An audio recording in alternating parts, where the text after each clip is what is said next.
Log on, tune in, find out. Another good idea from Cambridge. So it's a great privilege to welcome this afternoon's session, the one just before dinner, Professor Edward Larson, who's really got a very remarkable CV, which I'm sure is in your packs, and so I'm not going to read it all out, but just to remind you that he's holds the Hugh and Hazel Darling Chair in Law, and is also University Professor of History at Pepperdine University, so actually holds two chairs, one in law, one in history, in parallel, and somehow keeps them both going at the same time. He's written a very large number of papers and books, and in fact has the Pulitzer Prize for writing a particular book on the Scopes trial, which was awarded back in 1998, and is a rather well-known book. He's also done a huge amount of consulting and advising government committees on legal work, as well as his writing in the history of science. And also has done quite a lot of work on the reception of Darwinism, which brings us to our topic for this afternoon, which is indeed what Ed's going to talk to us about. Thank you very much, Ed. So, Thank you, Dennis. What I was originally asked you today was talk about the reception of Darwinism in the 19th century. So that would be, obviously, we've got about 40 years there to get a reception. But in reality, the reception of Darwinism in the 19th century isn't much different than the reception of Darwinism in the 20th century. So what the themes, except for the young Earth the American invention of young Earth creationism in the 1950s and 60s, that is the returning to the idea of the six-day creationism and that challenge to Darwinism. Except for that bit, the reception is very similar. So I'd be happy either afterwards in questions or tonight in questions to talk about 20th century materials. What I've tried to do is I was asked to give two talks, much like Peter did, and I try to dovetail them together. I know the one's on eugenics, but so I've kept the eugenics stuff out of this one, and I've tried to make them sort of flow together so that one builds on this one. So if you're not getting some materials, such as the reception of Darwinism related to Galton or whatever, it's coming. But feel free to ask questions on 20th century as well as 19th century, even though I'll focus on that. And I'll try, and recognizing the point that was made by you today, that it's difficult a little bit to know what to say because it's such a wide, diverse audience, just as you introduced your talk. What I'm going to break down and talk about is the reception of Darwinism in a variety of different areas. So give an overview. But I'll try to keep my talk, we're already starting quite late, but I was trying to keep my talk well within the hour so that we have plenty of time for questions, because I like question part the best myself. And the only way I find that I can keep myself within any sort of time frame is to have a very organized presentation. Because if I just start talking, when you get to the answers, questions, you'll see that. If I just get talking, I don't stop. And so, if you don't mind, I will be a little bit. I'll go to my notes a lot when we're the presentation, but that's solely to keep me on track. Surveying the scientific scene in 1869, British naturalist and science leader Thomas Henry Huxley congratulated Charles Darwin. Quote, "You will have the rare happiness to see your ideas triumphant in your lifetime." Precisely what Huxley meant by this comment is unclear, because Huxley himself remained uncommitted to several key tenets of Darwin's epic insight that new species evolve from old species through a survival of the fittest process known as natural selection. Most likely, when Huxley was saying this, Huxley referred solely to the more basic concept, also advanced but not originated by Darwin, that organisms of one species evolve from those of others by some sort of process involving descent with modification, which you could call common descent. That's probably what he meant. Since he didn't buy into natural selection fully himself, it's doubtful if he meant that. Largely due to Darwin's advocacy of it, by 1868, this latter concept was well on its way to routing the doctrine of special creation within the mainstream scientific thought. At the time, however, if you heard the term Darwinism, somebody just said Darwinism, people didn't know exactly what you meant. It could mean either natural selection in particular, and for some it did, or it could mean descent with modification in general, with the two ideas viewed quite differently in the late 1800s. Further, for non-scientists, Darwinism had become a shorthand for both of those processes, or either of those processes, it didn't matter, as applied solely to humans.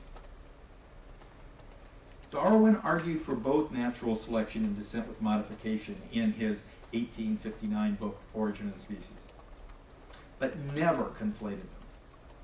Personally, I'm quoting him now, in a letter he wrote in 1863, personally I care much about natural selection, but that seems to me utterly unimportant compared with the question of creation or modification. The or was double underlined. The word creation and modification were single underlined. While Origin of the Species did not exempt humans from these processes, Darwin left the elaboration of that idea to others for over a decade.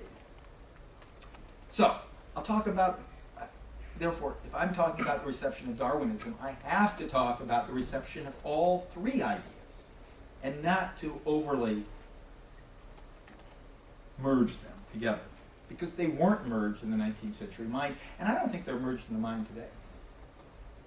The doctrine of special creation had long dominated Western biological thought, in that it had done it for so long that few scientists in 1859 could have predicted how quickly it would fall from grace within the scientific world.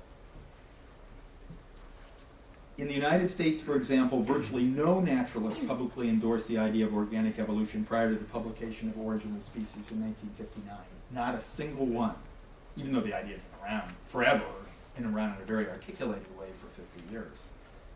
Yet, a dozen years after publication of Origin of Species, and the United States had had a distraction in the meantime called the Civil War.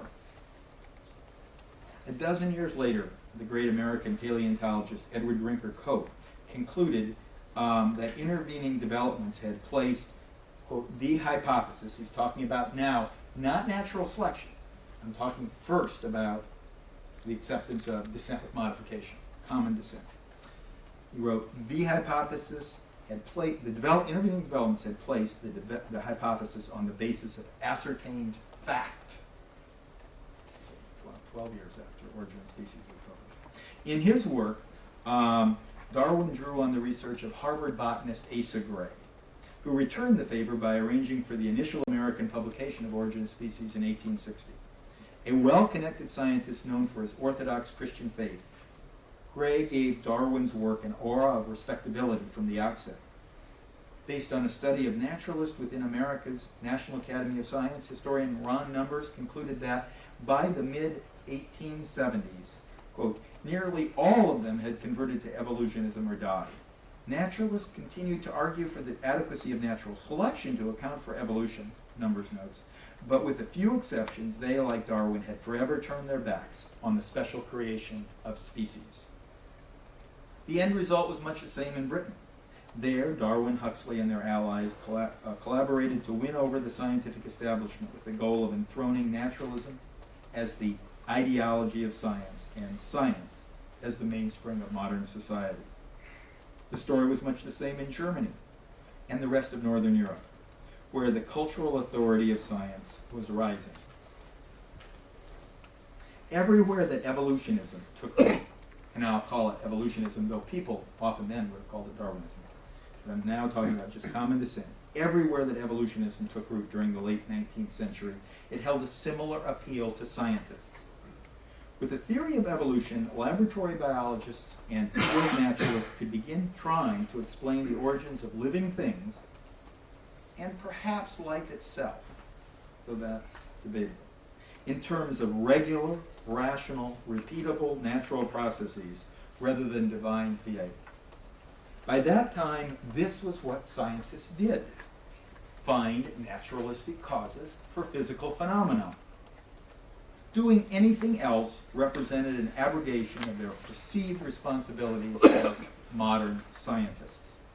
For theists like Asa Gray, evolution might simply represent the immediate or secondary cause of new species.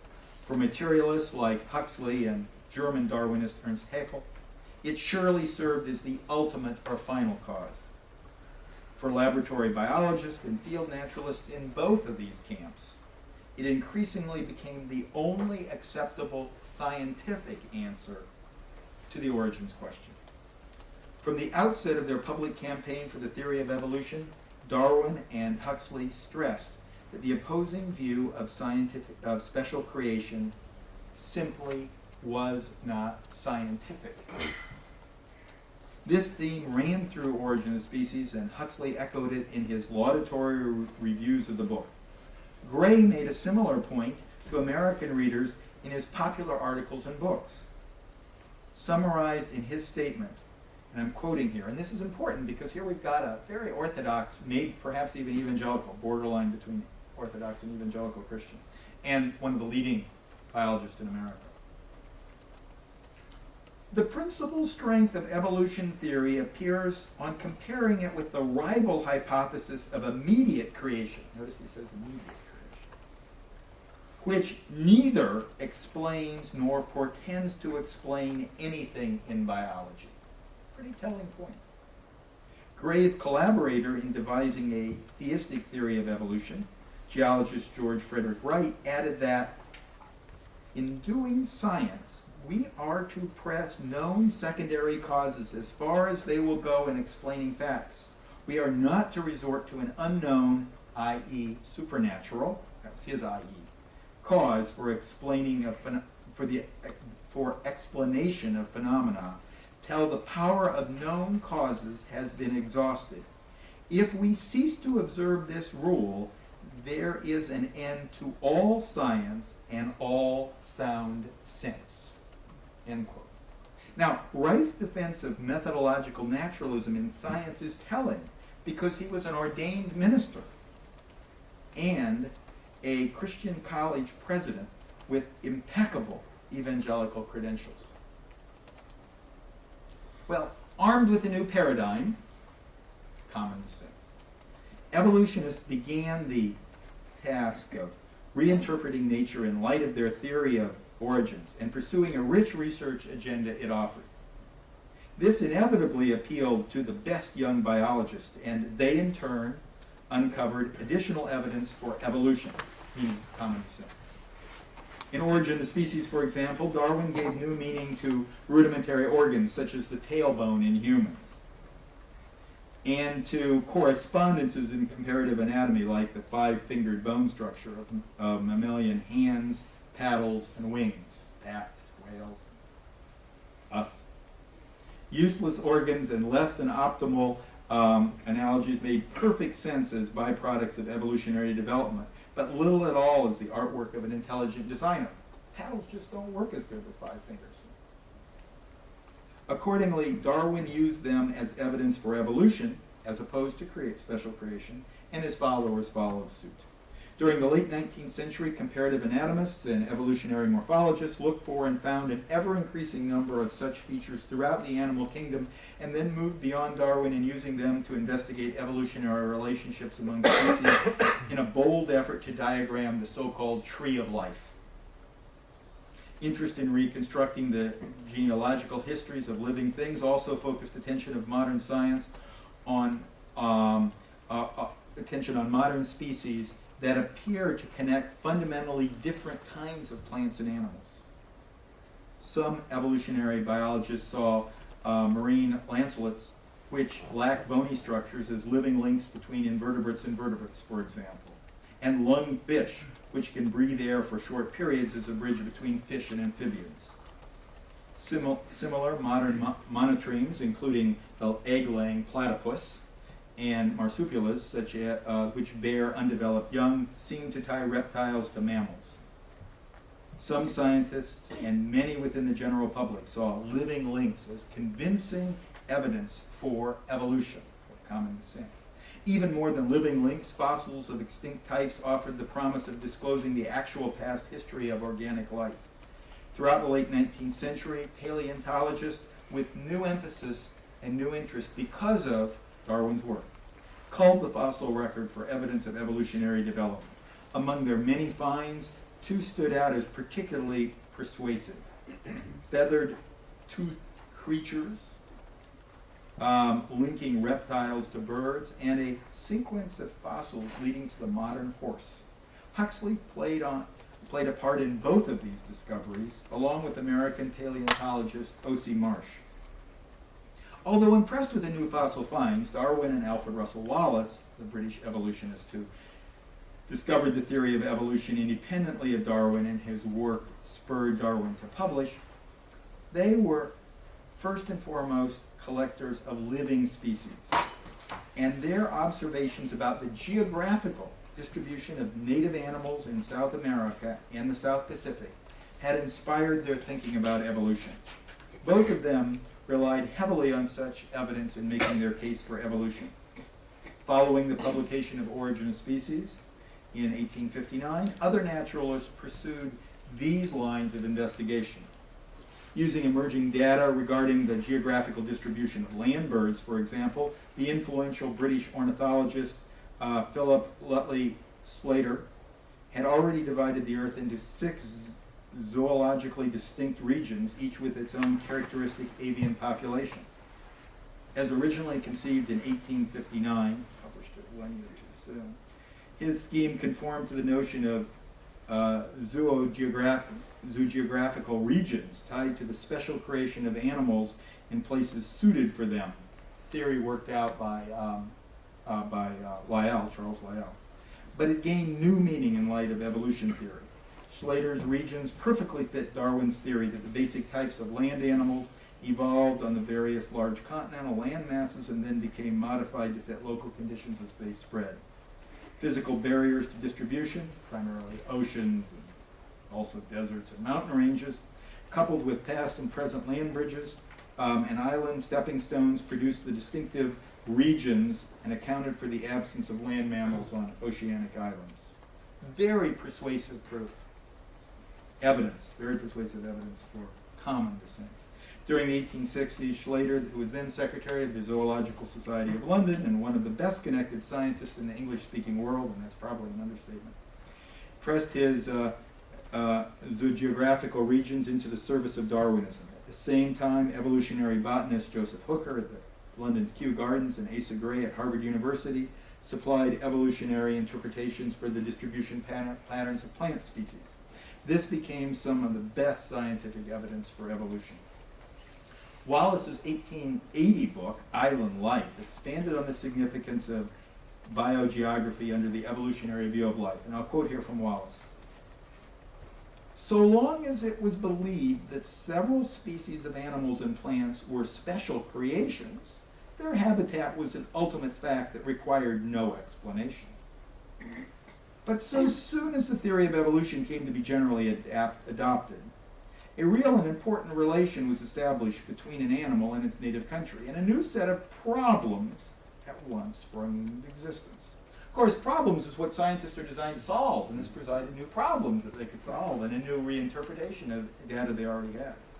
The distribution of various species provided critical clues for deciphering the Earth's geographic, geological, and climatological history, he asserted, as well as for charting the evolutionary genealogy of species themselves. Nevertheless, despite Darwin's personal tie to the theory of natural selection, his field work could not resolve the question of how evolution operates. So, some widespread, virtually universal acceptance of common descent. But even Wallace's work couldn't, and he was a strong proponent of natural selection, and could not resolve the question of was natural selection the vehicle? One objection that was pushing during the late 1800s, one objection that was pushing biologists, lots of them, and lots of scientists, away from natural selection, even as they embraced evolutionism, involved the suspected age of the Earth. Inspired as he was by Charles Lyell's uniformitarian theory of geology, Darwin originally assumed that natural selection had limitless time to grind out the present array of species, and he needed it. He did not know how long it'd take, but he envisioned the process as immensely slow. In 1866, the celebrated British physicist William Thomson, later Lord Kelvin, a traditionalist who found the very notion of natural selection morally and scientifically repugnant, used his recognized expertise on thermodynamics to estimate the Earth's age at about 100 million years, or far less than natural selection required. He derived this figure from the cooling time that it should take for a newly formed Earth-sized mass of molten matter to reach the current terrestrial temperatures. Darwin acknowledged the force of Kelvin's calculations. Indeed, at that time, Kelvin was a scientist at least on a par with Darwin, if not higher, in the British and in the world estimatorship. But he never fully accepted it. In response to it, however, many evolutionists looked for ways to accelerate the evolutionary process. They didn't budge on evolution, but they said, natural selection, we've got to come up with other mechanisms. And where did they look? They looked primarily to Lamarckian and theistic factors. Lamarckian, of course, is the ideas that originated with the French evolutionist Lamarck, tied to evolution by acquired characteristics during one's lifetime that are then retained and passed on. And theistic factors is God somehow involved in the process. Not until the early 20th century did physicists recognize that heat generated by the natural decay of radioactive elements greatly prolonged the Earth cooling process and thus supplied added time for evolution. But time remains a problem. Kelvin's objections never stopped biologists from accepting an evolutionary view of life, but it channeled them away from relying exclusively on natural selection of random mutations as the means of the process. Now, this channel away from sort of original Darwinism was deepened by early attempts to solve the puzzle of inheritance. So long as species represented ideal created forms, scientists could simply assume that those forms passed down through the generations like begetting like, and dismiss individual variation as insignificant accidents of birth or development. Although breeders could populate varieties through artificial selection, let nature take its course and future generations would revert to the species norm through random breeding. In contrast, for evolution to operate, variation must be real and a naturally sustainable attribute of the individual. And species must be simply clusters of similar reproductively fertile individuals. Oh, turnover in the world here. Yet, without fixed forms, how could hereditary information pass down through the generations? A second problem, in addition to Kelvin's problem, these are problems, again, focused on the issue of natural selection. If, as Darwin initially assumed, offsprings inherited a blend of their parents' traits, then even the most beneficial variations in any one individual would eventually disappear through generations of breeding with normal types. Under any theory of blended inheritance, individual variations are, quote, swamped. That was a term of art they used then, but by the larger population. For evolution to work, a mechanism was required for fixing and propagating beneficial variations.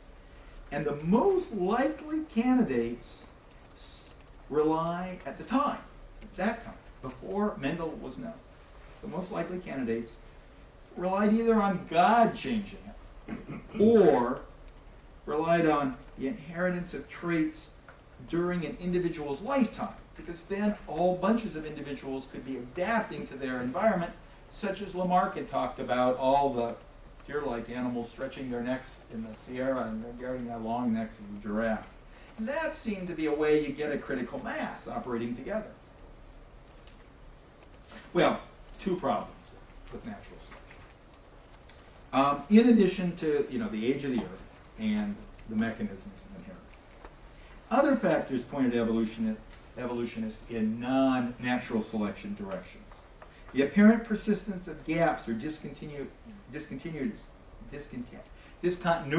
in the fossil record, for example, reinforce the position of Huxley and of others that evolution proceeded in jumps rather than through incremental processes associated with conventional, traditional Darwinian natural selection. Further, the continued absence of any known organic remains from Precambrian strata bolstered the view that life did not appear gradually, but instead leaped on the scene. Perhaps most critically, many scientists continue to see a purposeful progression in organic history that seemed fundamentally at odds with the random directionless of inborn variations under a traditional Darwinian view of evolution. Many 19th century scientists simply could not imagine life without God. It became a matter of profound moral or spiritual significance to some.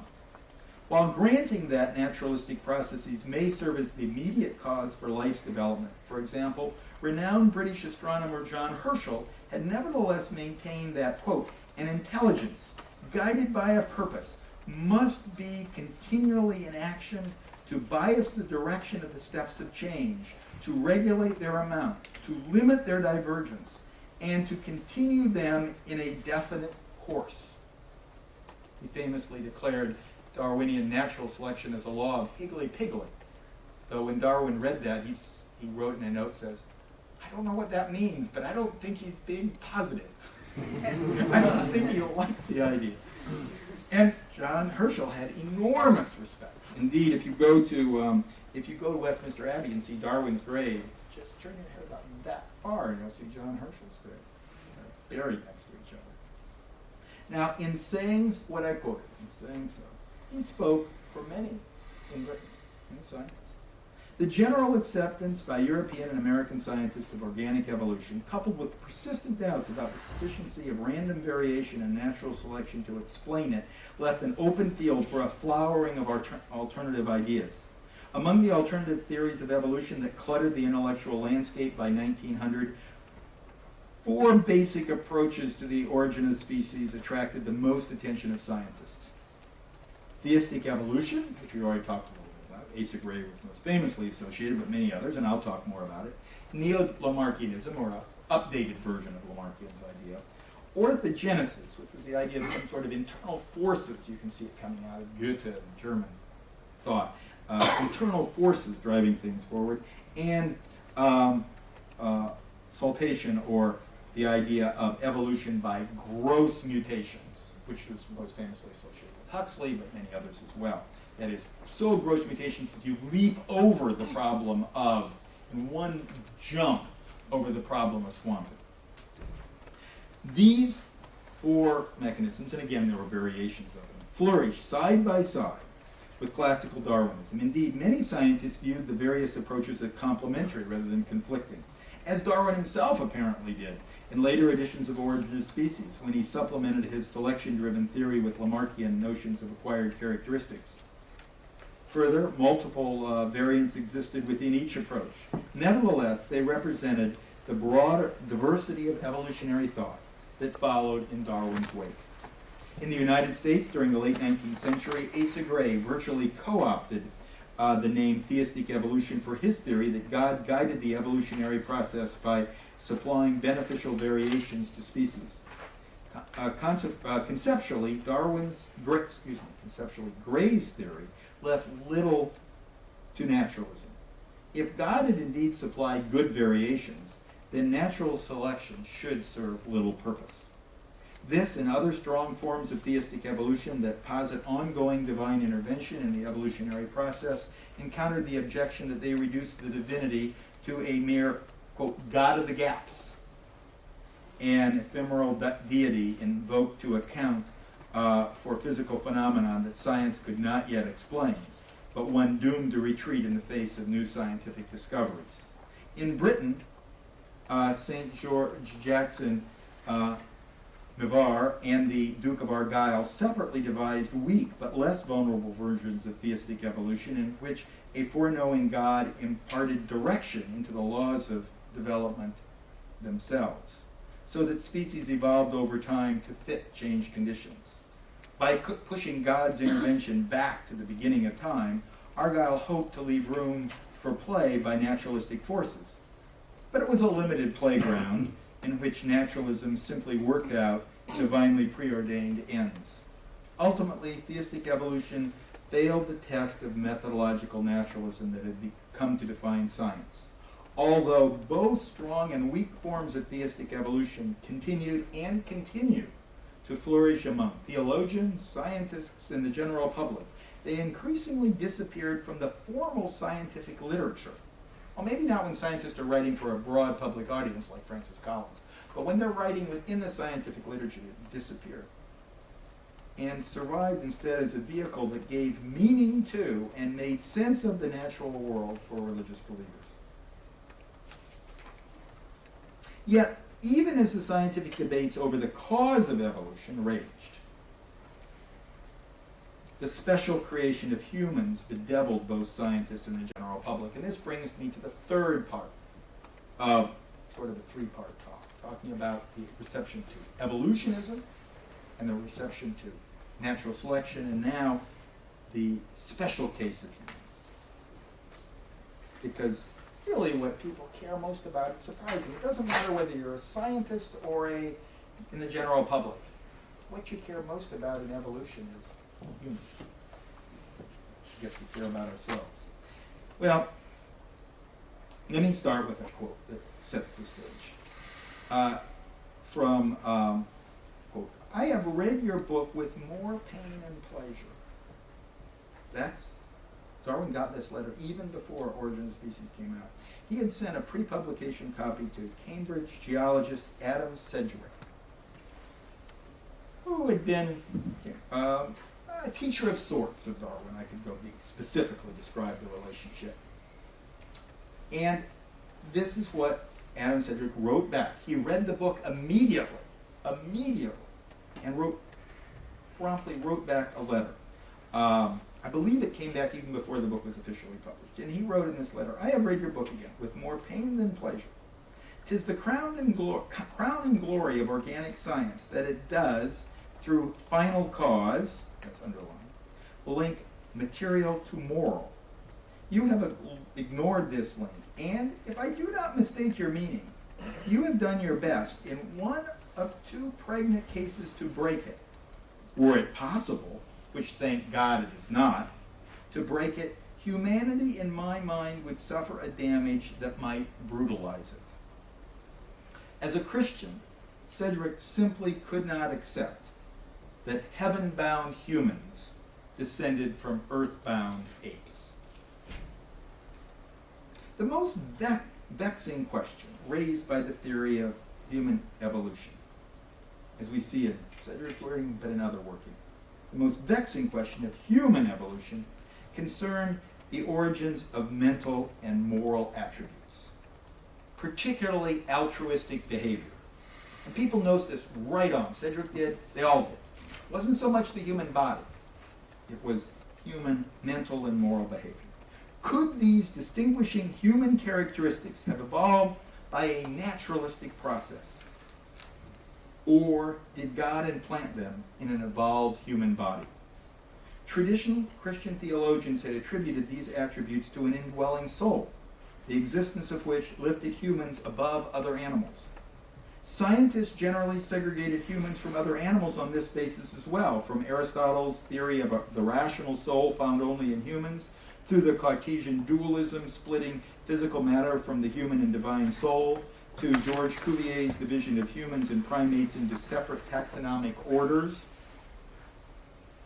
Then Huxley, in Man's Place in Nature, put humans, which followed right in the wake of Origin of Species, put humans in the same order with other primates, and boldly asked, and I'm quoting here, "Is the philanthropist or the saint to give up his endeavors to lead a noble life because the simplest study of man's nature reveals at its foundations all the selfish passions and fierce appetites of the merest quadruped? Is mother love vile because a hen shows it, or fidelity base because dogs possess it? These were the new questions of the Darwinian age, and Huxley was asking them immediately. After steering clear of the intense public debate over human evolution for over a decade, Darwin intentionally avoids the subject and origin of species and leaves it to Huxley and others. Darwin finally articulated his thinking on this subject in his 1871 Descent of Man. He wrote, "The sole object of this work is to consider firstly whether man, like every other species, is descended from some pre-existing form, secondly, the manner of his development, and thirdly, the value of the differences between the so-called races of man." In this book, Darwin raised the key issues that would thereafter occupy researchers in the field. Darwin's basic case for human evolution consisted of two main parts. First, he presented the by then well-known evidence for the evolution of the human body. In its basic structure and embryonic development, people resemble other animals, Darwin noted. And the persistence of monkey-like rudimentary features, such as the tailbone, which I've also already mentioned, reinforced the conclusion that the human body evolved from lower forms. Relying primarily on structural similarities, Darwin traced the human ancestry, quote, and I'm quoting from his book, from the most ancient progenitors in the vertebrate kingdom through ancient fishes and amphibians, early marsupials and placental animals, to the New World and Old World monkeys, and from the latter at a remote period to man, the wonder and glory of the universe, end quote. The body's selection, evolution, even if accepted, did not settle the matter, as I've already noted, because many believed that humans stood apart from animals not because of their bodies, but because of their minds and their emotions. Darwin thus extended his naturalistic analysis to include these mental and moral attributes that supposedly uplifted humanity, such as higher reasoning, self-consciousness, religious devotion, and the ability to love. The mental powers and moral feelings of humans differed in degree rather than in kind from these animals, Darwin asserted, with a progressive gradient linking the lowest beast to the highest human. Darwin stressed the human-like qualities of higher animals, particularly pet dogs and wild monkeys, if you read the book, and the animal-like qualities of the lowest savages. Lowest was his own phrase. I'll try not to be hierarchical myself. I'll read from a typical passage in Descent of Man. Can we feel sure that an old dog with an excellent memory never reflects on his past pleasures in the chase? And this be a form of self-consciousness? On the other hand, how little can the hard-working wife of a degraded Australian savage reflect on the nature of her own existence? Exclamation point. Similarly, Darwin doubted whether Fuegians felt religious devotion, yet saw, and again I'm quoting, some distinct approach to this state of mind in the deep love of a dog for its master. Descent of Man offered the first comprehensive naturalistic theory of human evolution, but it didn't change many minds. Europeans and Americans had hotly debated the proposition that humans evolved from beasts ever since the publication of Origin of Species in 1859. But most continued to reject the idea long after the appearance of Descent of Man in 1871, including many evolutionists within Darwin's own inner circle. Even Alfred Russel Wallace became persuaded that, quote, an overruling intelligence, end quote, created the first humans by ennobling anthropodal apes with enlightened minds. Quoting from Wallace in 1869. Natural selection could only have endowed the savage with a brain a little superior to that of an ape, whereas he actually possesses one but very little inferior to that of the average member of our learned societies. As you all know, Wallace got along with native peoples much better than Darwin ever did. Darwin's mentor and friend, the geologist Charles Lyell, promptly endorsed Wallace's position, much to Darwin's dismay. For his part, Asa Gray steadfastly maintained that God supervised the beneficial variations that produced humanity. Outside the world of science, the theory of human evolution fared even worse. Late in his life, for example, Wallace could claim I think with some hyperbole, but he claimed it nonetheless. Quote, that all of the greatest writers and thinkers agree that the higher mental and spiritual nature of man is not the mere animal nature advanced through survival of the fittest, end quote.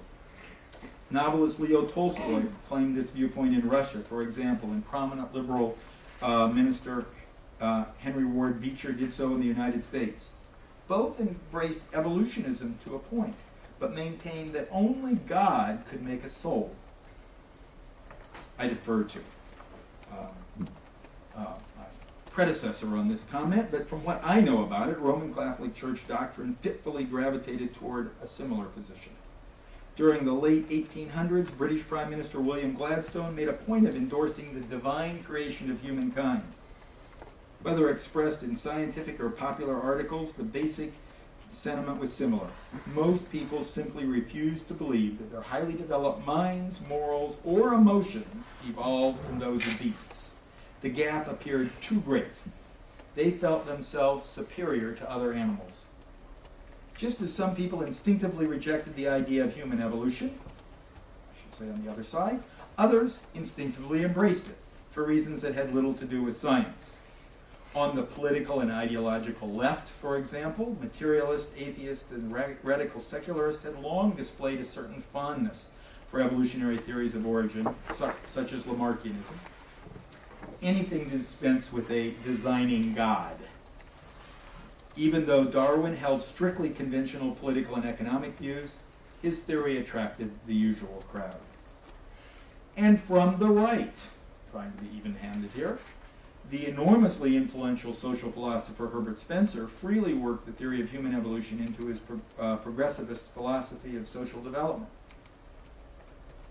As social theorists, Spencer and Darwin became inexorably linked in the public mind during the late 19th century. Spencer's many followers, whose numbers comprised a virtual social registry of the Anglo-American financial elite, typically embraced a selectionist theory of human evolution as well. Just picking one example, because I want to be cover something that will cover both sides of the Atlantic. The Scottish-American industrialist Andrew Carnegie recalled in his autobiography the day in the 1870s that his reading of Darwin's Descent of Man and various books by Spencer transformed his life. Quote, I remember that light came in a flood and all was clear. Not only had I got rid of theology and the supernatural, but I had found the truth of evolution. Man was not created with an instinct for his own degradation, but from the lower he had risen to the higher forms. And he gave us all libraries, at least in America. For people like Carnegie, Darwinism became a religion, or an alternative to religion. Well, from the very outset, what people found most exciting or frightening about Darwinism was the prospect that humans evolved from beasts by a naturalistic process that went back to some material cause and effect chain to the earliest forms of life. People, after all, whether they are scientists, theologians, or the rest of us, care most about themselves and their own kind. I introduced this section, this third section of my talk, by quoting from Adam Sedgwick's wistful 1859 response to Darwin on the Origins book. Although Sedgwick closed his letter with a light-hearted reference to himself as, quote, son of a monkey, neither in that letter or his other voluminous writings did he ever give 1 inch on a divine source for the human soul. He was willing, reluctant to say, well, maybe our body evolved, but he never believed it. Not the human soul. This was fundamental to Sedgwick's faith and to his science. For him and most other Victorians, as for so many today, including any number of evolutionists like Francis Collins, that was and is no laughing matter. The human soul remains at the heart of the ongoing debate over origins. Well, during the 19th century, then, what we see, the term Darwinism acquired many meanings. To the extent that his name was equated with the concept of descent with modification, or organic evolution, the place of Darwin in the pantheon of science appeared secure in 1900, just as it does, in my opinion, today. Virtually every laboratory biologist and field naturalist accepted it. By 1900, however, his particular theory of evolution by natural selection, which was also commonly called Darwinism, was in eclipse and would remain so until the second quarter of the 20th century.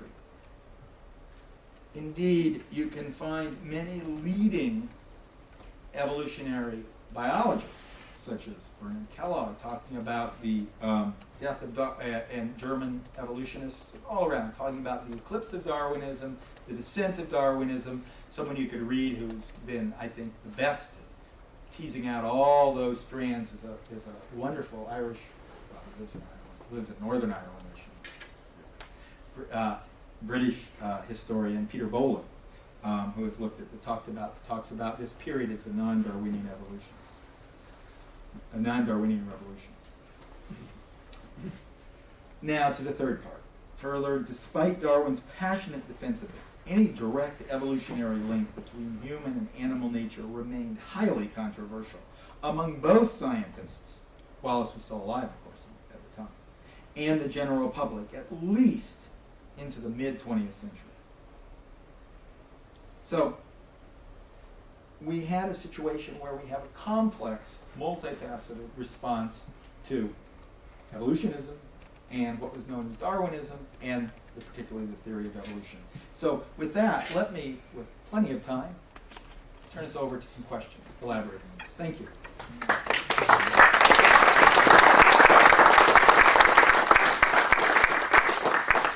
Great, thanks very much, Ed. Well, we've got a good 20 minutes for questions. We'll leave 10-minute break before dinner, so who wants to kick off? Yes. A very simple one. It was Herbert Spencer who came up with the term survival of the fittest. Before the publication of, I think it was before the publication of Origin of Species. But yes, it was Herbert Spencer who came up with that phrase. Yes. Because in popular imagination, that is the phrase most linked with Charles Darwin, and perhaps as the source of a lot of. Charles Darwin himself accepted it as a great description of his own work. So the term was coined by Herbert Spencer, and it well captures Spencer's social statistics, social theories. But Darwin agreed with him, and Darwin thought that was a good description of his own work, so he used it too. Okay. But it was Spencer's phrase. I think we have a further elaboration. Well, I was just going to say, doesn't that expression come up in later editions? Yes. Oh, he adopts it. Yeah, Darwin adopts it himself and uses it himself. But your question was who coined it. But you'll see that Darwin always, well, I just read that quote earlier. Darwin cared passionately, first, that the idea of evolution, common descent, would be accepted. And he cared secondarily that his idea of natural selection would be accepted. Now, he as a strategic man, he was a strategic thinker. He was he may have been off, allegedly ill and down, but he was writing letters, and he was working very closely with the so-called Four Horsemen of Darwinism, advancing his ideas. And he knew, he spoke very warmly of Herbert Spencer and endorsed his ideas, so he was much more sentimental. He didn't about actually taking care of people. But he doesn't want to associate his ideas with something that he doesn't need to associate with, because that would alienate people. So he's pushing his own ideas. But he adopts the phrase, and the phrase captures his idea, but he's applying it in his own context. And so, I think it's probably, I would call it social Spencerianism rather than social Darwinism, if I was being precise, because Spencer was pushing it more avidly. But we now know it. It's known as social Darwinism. Now, of course, that was the phrase. That wasn't what Darwin called it. That was social Darwinism was a phrase adopted by the critics. Put by the critics on this idea to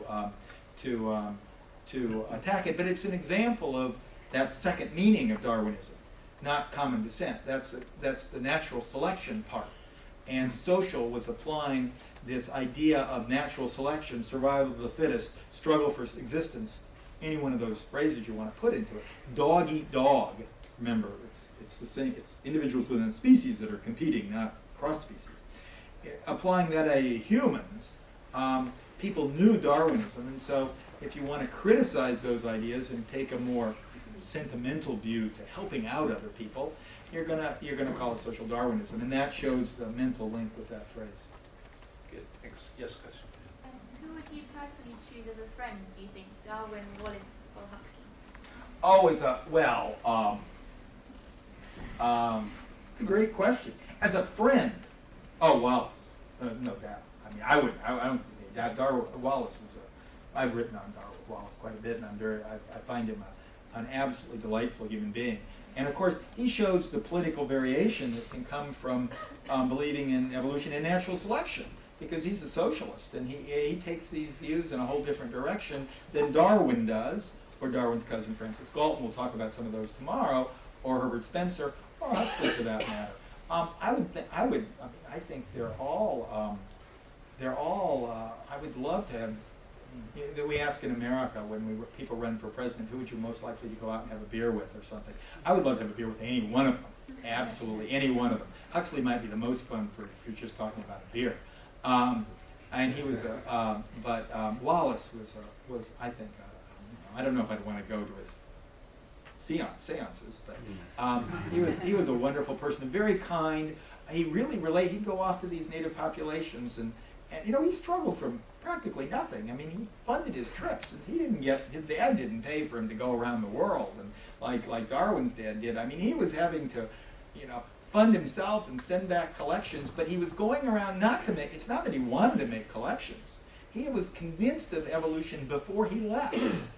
And he had this theory that the way you find evidence for evolution would be with geographical distribution, that he would think nearly related species would be right on the fringes of other species. And so he consciously went those places. He didn't want to travel particularly.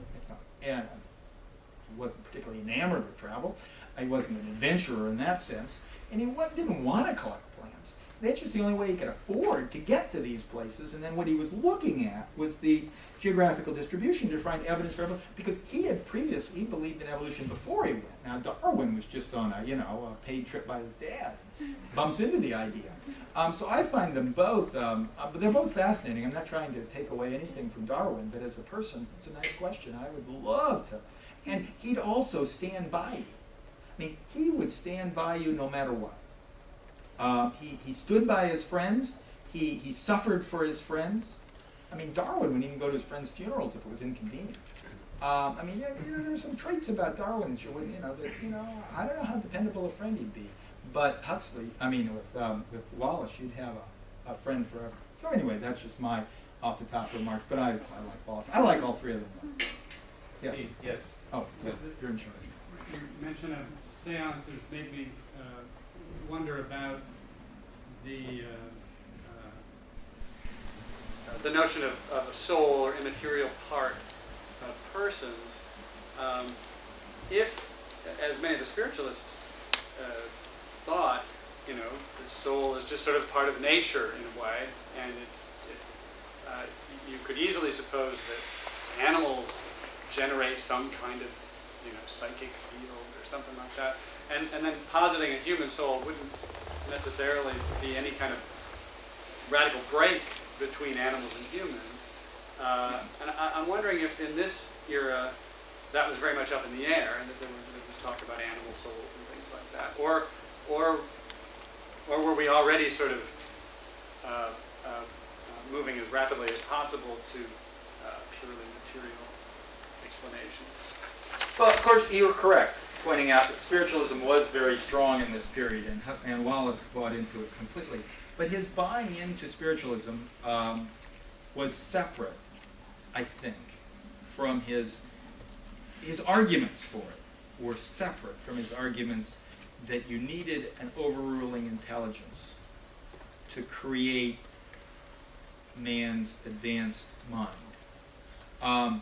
Because you could have said, the spiritual aspects, the seances and the spiritualism, and therefore there's a God floating around. That's not where Wallace comes. Wallace doesn't come into it from that angle. He comes into it from a different angle, and he talks about man's mind. And back then, when you read the literature, there's not much discussions about souls. They were more specific of that. They were talking about, the debate was altruistic behavior, and they'd focus on, they wouldn't blur it all together in the soul. And they'd talk about altruistic behavior. They'd talk about acknowledging a God. It probably goes along way before Descartes, but Descartes' famous argument that there has to be, the slam dunk is, I think, hence I am, but then God's also there because I can think of a higher God, and God's there. And so that argument is still very much alive, and that was heavily debated, that there's certain things, primarily altruistic behavior, self-consciousness, higher reasoning ability, and the consciousness of God. Those were the four you'd see, and you'd read it. You can read them in magazines, popular magazines, the debate back and forth. You can see them in church sermons. You can see them in Darwin's own writing. These were the issues, and if you read with that in mind, and it's never just the soul. If you read with that in mind, if you reread Descent of Man, you'll see him systematically trying to check off those four boxes, because that's what he's addressing, those 4 points, to trying to show that those 4 points he can explain through purely naturalistic causes without a needing of Wallace's overruling intelligence. And those are the 4. And so he doesn't talk about souls. He talks about those attributes. And then he writes a whole book called Expressions of Emotions in Man and Animals, or something like that, Variations of Emotions. The whole book is focused. That's the second book. He writes 2 books. Focused directly on these emotions, love, and other things. And he tries to deal with altruistic love. He doesn't have any problem with love of a altruistic love. I mean, he doesn't have any problem with, they can easily come up with an evolutionary explanation for why someone would love their kids. Survival advantage. What he tries to deal with is, why would a soldier sacrifice, an unmarried soldier without any kids, go out to war? That's the one he uses in there. I mean, and they have the Charge of the Light Brigade somewhere in there. Why would, other forms of altruistic behavior when it doesn't advance your own reproductive behavior? And the way he answers it is group selection. He has to flip in Descent of Man. He flips. He hadn't had any group selection in Origin of Species. There's nowhere there before. There's sexual selection, and there's natural selection. But now he enters in this whole argument for group selection, because it's the only way he can deal with that issue. And there's no reason he'd bring in that incredibly controversial issue, because immediately people jump all over him. I mean, this is a big issue, and people jump. It's just like we would today. He says, wait, now where are you getting groups? I mean, you gave us individuals, and you already said the individuals compete with other individuals of their own type. Now you got groups? Because that's directly contradictory to your earlier argument. And so people like Lord Kelvin and Fleming Jenkins, and they'd all jump right on that point. And he knew he was opening that world, but he wouldn't have gone down that route and opening this group selection issue if he didn't need it to deal with altruistic behavior. Because he couldn't think of any other way to deal. He didn't have he didn't have gene jets, so he didn't have selfish ones. So he didn't have that approach. But I think, talking about the 20th century, or you weren't, I am now. I think you see that a little bit in Dawkins. He seems to come up in a lot of these talks. I think when you look at what Dawkins gets into, of course he got that from Hamilton here. Was Hamilton here, or was he at Oxford? Hamilton was Oxford?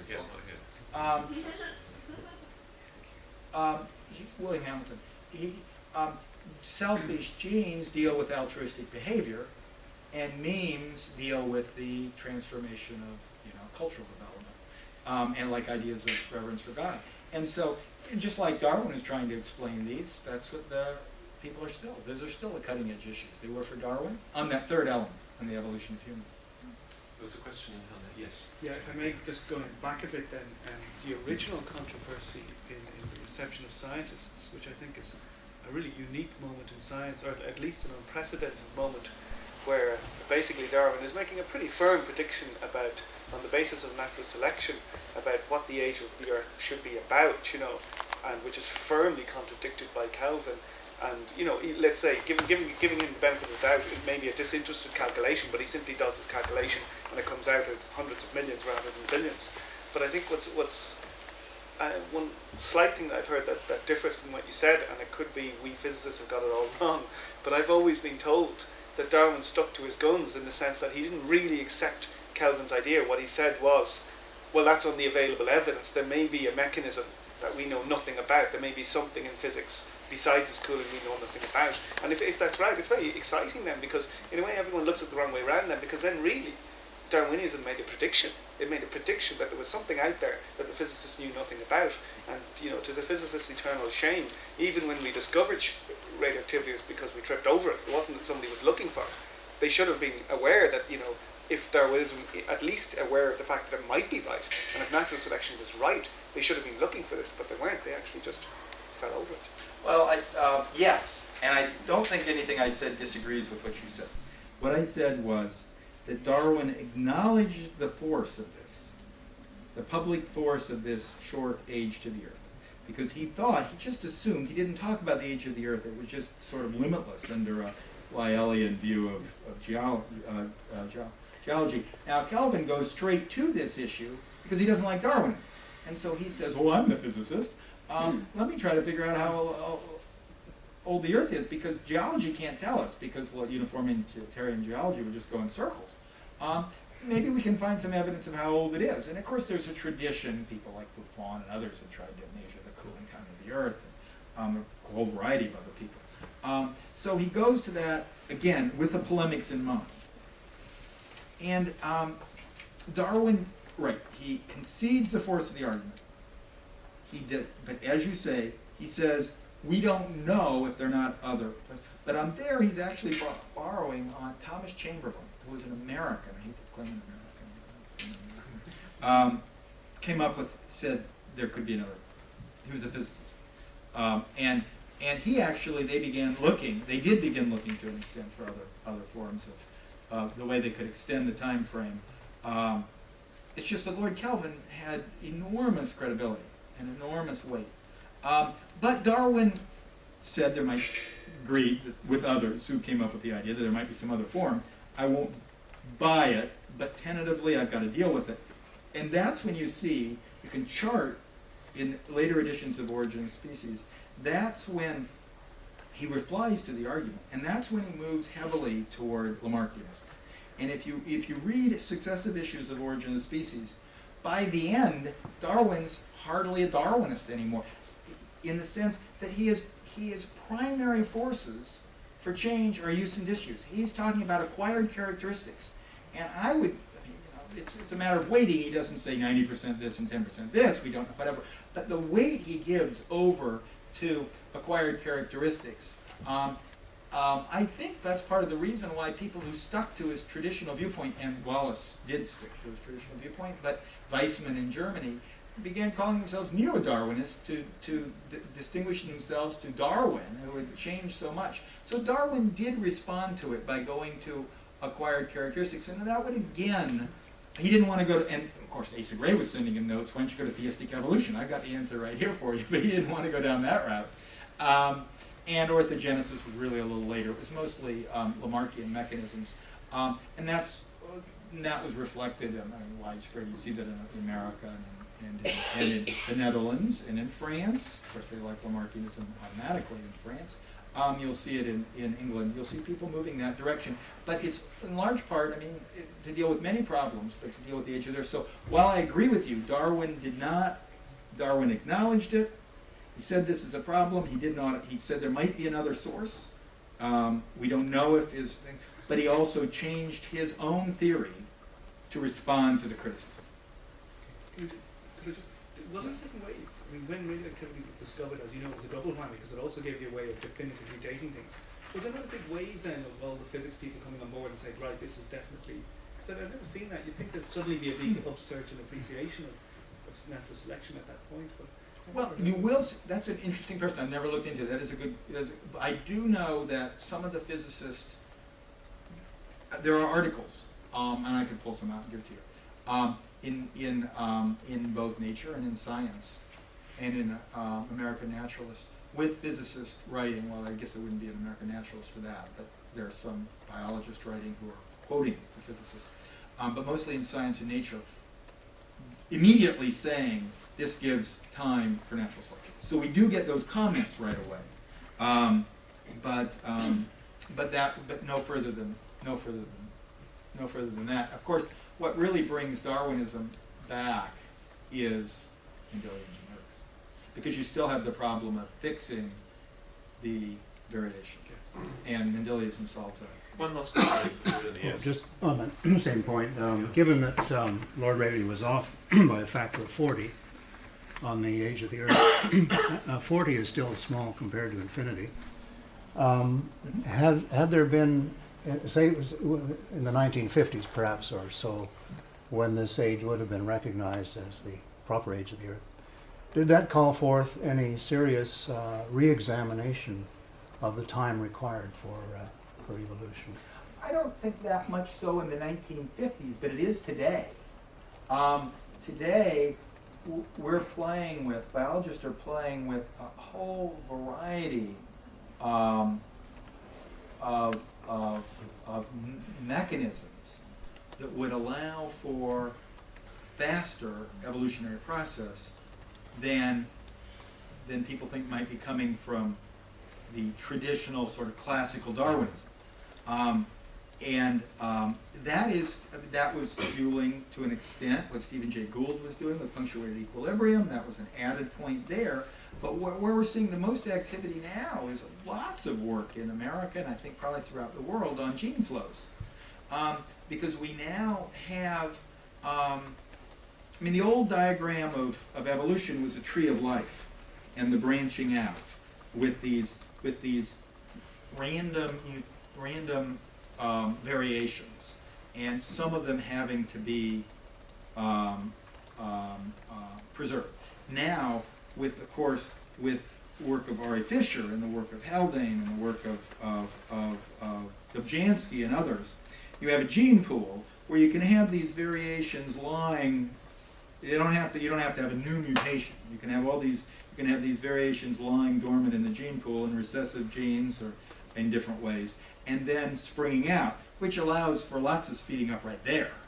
But then now we know that we're genetically, at least Americans, I know that Prince Charles doesn't like it here, so I assume it doesn't happen in England, but in America there's a lot of genetic engineering going on. And we're transferring chunks of the genome, and we see how that's creating new varieties and whatever. Well, once we see that happening, scientists are looking at nature, and you're all doing this here, you're probably working this all the time, where we're seeing chunks of genomes of different individuals of different types being carried by various vectors into others. And Stibbons, initial objections to came on board in the neo-Darwinian synthesis, but Stibbons was, being a botanist, was saying, hey, there's a whole lot of hybridization going on here. And of course, Ernst Mayr was saying, well, keep it out of animals and keep it out. No, there's no hybridization, and they ignored hybridization in the classical neo-Darwinian synthesis. But Stibbons, who was part of it with biology, was waving the flag for hybridization. Well, now we're seeing hybridization all over the place. Darwin's finches are hybridizing, as Grant's telling us, all over the place. And I assume we're finding more and more direct hybridization, and we're finding all this gene flow material. And we're now looking at we've done the human genome, and we find out that only 20% of the human genome is active. We've got all this junk DNA, and this junk DNA we're now seeing isn't really junk. It reappears, it moves around, it reconnects. And when it reconnects, you've got all this, quote, junk DNA that comes from earlier forms that is, similar. You can, in fact, they're seeing how closely related two different species are by how much junk DNA they have in common, because it just sits there from earlier forms. And now they see how that's reconnecting. And so there's a whole bunch of mechanisms that people are playing with that I think are, in my humble opinion, are revolutionizing the neo-Darwinian synthesis. And every single one of them deals with time.